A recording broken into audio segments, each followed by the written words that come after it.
Good day everyone, we are group number 4 and for today we are going to tackle about the civil interdiction, one of the assigned topic from our persons and family law subject.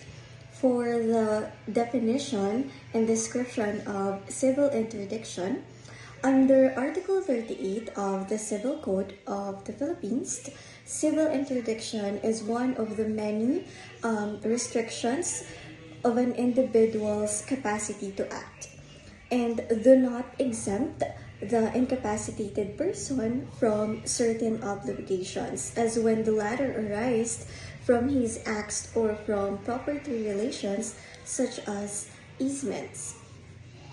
Civil interdiction is defined as legal restraint upon a person incapable of managing his estate because of mental incapacity. Persons under civil interdiction lose their parental authority, affecting their ability to make decisions regarding child custody and care of children.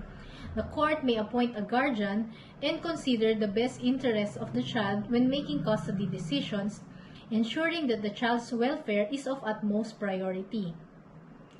When a person is under civil interdiction, they are considered incompetent under the rules of court. This means they cannot manage their personal affairs, and a guardian may be appointed to take care of their personal needs. Since the right to manage or dispose of their property is lost, the appointment of a guardian to administer their estate is necessary. This guardian is responsible for the care and custody of the ward's property and must render inventories and accounts to the court.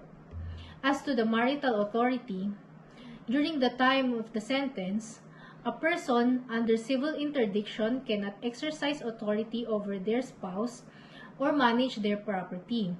In managing their marital and conjugal affairs, involvement of a guardian or the transfer of administrative powers to the unaffected spouse is essential. Although civil interdiction limits a person's ability to engage in certain contractual activities, it does not absolve them of existing contractual obligations or liabilities that may arise from their actions or property relations.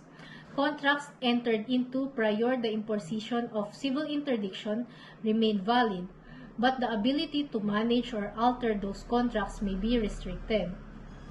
Individuals under civil interdiction cannot legally transfer ownership or rights to their property through transactions that take effect during their lifetime. This restriction is intended to protect the interests of the interdicted person and their potential heirs or creditors by preventing any unauthorized or potentially detrimental transactions. Good day, colleagues. I am Peller Ed Season and I am here to provide you with the example on how can civil interdiction be employed. In Article 41 of the Revised Penal Code, it states that the penalty of reclusion perpetua or reclusion temporal shall carry with them that of civil interdiction for life during the period of the sentence, as the case may be. In People vs. Villaruel, the Regional Trial Court of Puerto Princesa Branch 50, Lino Villaruel was found guilty of 2 counts of rape and sentencing him the penalty of reclusion perpetua for each count.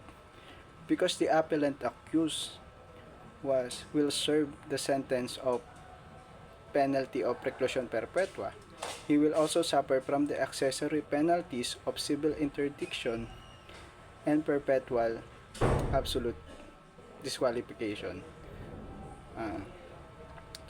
The civil interdiction will deprive him of his right to parental authority, guardianship as to the person and property of any ward, marital authority, right to manage his property, and right to dispose of such property by any act or any conveyance inter vivos.